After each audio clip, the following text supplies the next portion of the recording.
السلام عليكم، ازيكم عاملين ايه؟ يا رب تكونوا بخير. يلا بينا النهارده اول وصفه من وصفات النواعم. هنعمل مع بعض الكحك بطريقه سهله وبسيطه جدا، وعايزه اقول لكم ناجحه 100%، ما فيهاش غلطه حرفيا. شايفين التسويه واللون؟ يعني من كل الجهات زي بعض. يلا بينا واحده واحده كده مع بعض، علشان في شويه تريكات هنقولها مع بعض في الفيديو. اولا انا عامله كيلو ونص من الدقيق. معايا هنا 250 جرام من الميه، ومعايا هنا ربع معلقه صغيره من الخميره، وربع المعلقه ممسوح زي ما احنا شفنا. انا ما استخدمتش كوبايات معياريه ولا اي حاجه من بره البيت، كله من جوه البيت. معايا هنا معلقتين صغيرين من السكر. يفضل يكون سكر بودر، وكمان يفضل ان هو يكون سكر من اللي مطحون بره. وهنزل لكم فيديو ازاي نطحن السكر في البيت ويدينا نفس النتيجه بتاعه السكر اللي بره. دي كده سمنة معانا. لازم السمنة، الكحك عبارة عن سمنة. على فكرة أنا جربت الكحك اللي بالزبدة، هنزل لكم الفيديو يعني. لا، مش أحسن حاجة. طيب، دلوقتي أنا معايا 750 جرام من السمنة. السمنة هنا بدرجة حرارة التلاجة. تمام كده. مجرد بس خرجتها من التلاجة ساعة واحدة بس في الجو اللي بره التلج ده، وعشان تديني النتيجة اللي احنا هنشوفها دلوقتي. انا مش عايزاها مجمدة جامدة حجر، ولا عايزاها سايحة مية. تمام كده. بعد كده هحط عليها معلقتين كبار ممسوحين من السكر البودر المطحون من بره. انا عملته في البيت وهوريكم ازاي ايه الفرق بين اللي بره واللي في البيت. السكر المطحون اللي بره بيبقى محطوط عليه نشا. السكر المطحون اللي في البيت بيبقى سكر صافي. فالنشا مع النواعم بتخليها ما فيها عرق، بتوصل النواعم ان هي ما بيبقاش فيها عرق، فبالتالي بتديني نتيجة ناجحة 100%. تمام كده. انا معايا 750 جرام من السمنة. سمنة تفضل ان هي تكون سمنة بلدي، عشان هي دي النكهة اللي بناخدها في الكحك. انا ما بحطش ريحة كحك، لو انت حابة تحطي حطي، مفيش مشكلة، ولكن رشة بسيطة، لان زيادة ريحة الكحك بتمرر في الكحك. ما بتبقاش احسن حاجة، بالعكس بتنقلها نتيجة عكسية. الكحك ما بيتحطش ليه فانيليا. انا بعتمد الاعتماد الكامل على السمنة او نوعية السمنة اللي انا بستخدمها. فبالتالي الكحك والغريبة من الحاجات الاساسي فيهم سمنة، فلازم يفضل ان هي تكون سمنة بلدي. طيب لو انا مش هستخدم سمنة بلدي، فانا يعني نصيحتي ليكم، على الاقل السمنة اللي احنا بنستخدمها تبقى نوعها حلو وريحتها حلو. تمام كده. طيب، بعد كده انا ضربتهم زي ما احنا شفنا بالسلك الاول، علشان انا عايزاها تهيش ولونها يتغير. ده بالنسبة للسمنة والسكر. بعد كده تعالوا نشوف الدقيق.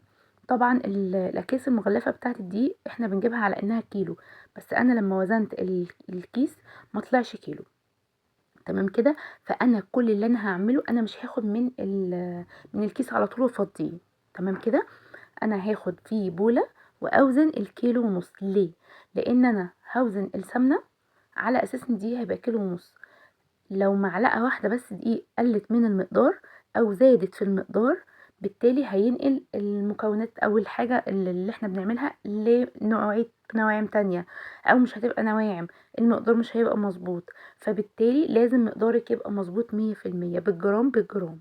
تمام كده. تمام. هناخد السمنة ضربناها كويس جدا لحد ما هاشت معايا. بعد كده هنزل بالدقيق بتاعي، اللي هو عبارة عن كيلو ونص من الدقيق، عليه ربع معلقة صغيرة من البيكنج باودر. في المرحلة دي لو انتي حابة تضيفي سمسم تقدري تضيفي. مبدئيا كده انا نسيته، بس لو هتضيفي سمسم هتضيفي قد ايه؟ معلقة ونص كبيرة. معلقة ونص كبيرة من السمسم. تمام كده. ويفضل ان احنا نحمصهم، نديهم تحميصة كده ونحطها فوق الدقيق. هرجع تاني اشغل العجان بتاعي او بايدينا، مش لازم عجان خالص، ولكن العجان بالنسبة لي انا اسهل، لان انا عندي مشكلة في ايدي، وبيديني نتيجة افضل في وقت اقل يعني خالص. انا سبت لكم العجان من اوله، لا من اول بس لاخره علشان تشوفوا النتيجة. شايفين دلوقتي؟ هي دلوقتي مفرولة، بتيجي تمسكيها بتلاقيها ناعمة وتمام وزي الفل. لا انا مش عايزاها دي، انا مش عايزة الخطوة دي. امال ايه؟ هوريكم دلوقتي. بصوا، دي كده اول مرحلة. بمسك العجينة افردها على ايدي، بلمها بتتلم. لا انا مش عايزاها كده، انا عايزاها تلزق في ايدي وتسيب مكان تلزيق. بصوا كده، اهو مجرد ما بكورها بتتكور وبتتلم، ولكن فيها بتقطع لسه. لا انا مش عايزاها تقطع. تمام. انا هكملها عجن تاني لحد لما تديني عجينة ناعمة جدا، وبتلزق وبتسيب مكان للتلزيق كمان في الايد. تمام كده. انا سايبه لكم المرحله من اولها لاخرها. انا هنا عليت السرعه شويه. طيب انت كده مش هتنشطي جلوتين؟ لا، انا لسه لا ضفت ميه ولا لبن ولا اي حاجه. انا هنا معايا دي مع الزبده، بتفضلي تبسي فيه لحد لما يوصل النتيجه دي اللي احنا شايفينها دلوقتي. بصوا كده اهو، اهي دي النتيجه اللي انا عايزاها، مش بيقطع، ملزق خالص خالص. يبقى انا كده وصلت نتيجة بس كويسة جدا. الكحك يعني بسيه كويس، نمرة واحد في الكحك نبسه كويس. الكحك بس كويس وهيديكي احسن نتيجة. نوعية سمنة، تمام كده. بعد كده بدأت ان انا اضيف المية. مجرد ما بضيف المية او اللبن، تقدري تضيفي مية بس او مية على لبن او لبن. لو انت عاملة كمية قليلة تقدري تعملي لبن، مفيش مشكلة. لو انت عاملة كمية كبيرة او بتعملي مشروعك في البيت، لا يفضل تعمليها بالمية. تمام كده. معايا كذا شكل للنقشة. تقدري تعملي بالبصامة سواء الشكل ده او الشكل التاني، او تقدري تعملي بالمنقاش. طبعا انا زي ما قلنا في فيديوهات كتير انا فاشلة في المنقاش، فانا بصراحة بحب النقشة اللي هي المربعات الصغيرة كمان. بعد كده انا عملت الكحكاية عبارة عن 20 جرام. والله ما فيش ميزان مش هنوزن، فاحنا نقدر ان احنا نلفها رول وناخد على قد عقل الصباع او عقلتين. تمام كده. بس الموضوع سهل جدا، تلفيه رول كله قد بعضه، وتبداي ان انت تقطعي على قد عقل الصباع او عقلتين. كل كحك بتاعك هيبقى حته واحده. تمام كده. انا دخلته على فرن درجه حراره 170. بشغل من تحت ومن فوق، انا بشغل الاتنين مع بعض، ولكن الشوايه على اهدى حراره في الشوايه ممكن تتخيلوها. بحط الشبكه على الرف اللي في النص. تمام كده. وبشغل من تحت على برضو درجه متوسطه او تحت المتوسطه كمان لو انت ما عندكيش درجه حراره. تمام كده. دي كده التسويه. اما بالنسبه للتخمير الكحك بتاعنا، انا ما بخمرش الكحك اللي على البارد ده. وكمان انا بنسبه السمنه الكبيره قوي دي، الكحك ده مستحيل ان هو يوصل للخمر اللي احنا متخيلينه. كل اللي انا بعمله، بعمل العجينه بتاعتي في الاول وبسيبها ترتاح حوالي ساعه. طبعا في الجو ده احنا بنسيبها بره عادي جدا. وبعدين بعد كده ده بالنسبه للشتاء. تمام. عشان الصيف ليه تكنيك تاني وشغل تاني. وبعدين بعد كده بعد الساعه دي ببدا ان انا اخد منها من العجينه وابدا ان انا اشتغل فيها. مجرد لما بنخلص تشكيل بدخلها على الفرن على طول، ابدا في التسويه. اللي انا بعمله دلوقتي ده كحك الجواهر. انا جبت 70 جرام بالظبط من العين الجمل، وجبت ربع كيلو من العجينه اللي احنا عاملينها عجينه الكحك عادي خالص. هبدا اقلبها كويس قوي مع بعض. عايزه اقول لكم الكحك ده خطير خطير، لو جربتوه بجد مش هتعملوا غيره. بس كده خلاص، الكحك الجواهر جاهز معايا، اللي بيتباع بمبالغ قد كده وبيبقى مش عارف ايه وعشان مش عارف مين. خطير يا جماعه، خطير، جربوه بجد.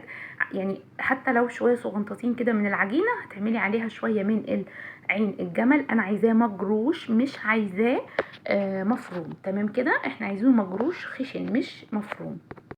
كمان كحك الجواهر انا بقسمه كده 20 جرام. يعني انا اللي انتوا شايفينها دي انا وزنها على الميزان 20 جرام 20 جرام بالمكسرات اللي فيها بكل حاجه. انا عملته بشكلين، عملته بثلاث اشكال كمان. المفروض الكحك الجواهر ده بتكوريه وبس كده، بتسيبيه كوره عاليه زي ما هي. ولكن انا عملت الشكل ده اللي هو يعني قالب على كوكيز شويه، علشان يبقى محمل السكر البودر فيه. وعملت الشكل الاخير اللي هو انا كورته وعملته بالبصامه. ده اخر حاجه انا عملتها. ده كده الكحك بتاعنا بعد ما طلع من الفرن. عملنا كحك الجواهر، عملنا كحك الساده. طيب لو انت عايزه تعملي ملبن او تعملي عجوه، مفيش اي مشكله، تقدري تعملي الكوره بس بتاعه الملبن، تعمليها 10 جرام والعجينه برضو 20 جرام. تمام كده. بعد كده هتحطيها عادي خالص، ولكن التسويه تختلف في ايه؟ ان احنا بنعلي درجه الحراره. لو انتي بتعمليها تحت المتوسطه في الكحك الساده، لا، في الكحك المحشي لازم تبقى درجه حراره 200 او فوق ال 200. تمام كده. لازم تبقى درجه حراره عاليه. ليه درجه حراره عاليه؟ علشان الحشوه اللي جوه بتبدا ان هي تغلي في النار. الكحكايه من جوه قلبها اصلا فاضي، الحشوه اللي جوه دي تعتبر الكحكايه قلبها فاضي. فانا مش محتاجه درجه حراره عاليه، درجه حراره هاديه علشان الكحك يستوي من جوه ومن بره. تمام كده. ولكن لو هديتي درجه الحراره هيبدا الحشوه تغلي وهتبدا تطلع مننا بره الكحكايه. وكمان من اسباب ان الحشو من جوه بيبقى ناشف او بيبقى محجر، ان درجه الحراره كانت هاديه. دي برضو من اسباب الكحك. طيب الكحك لو شقق منك، ده بسبب ان انتي ما بستيش الكحك في الاول كويس. بست الكحك في الاول كويس.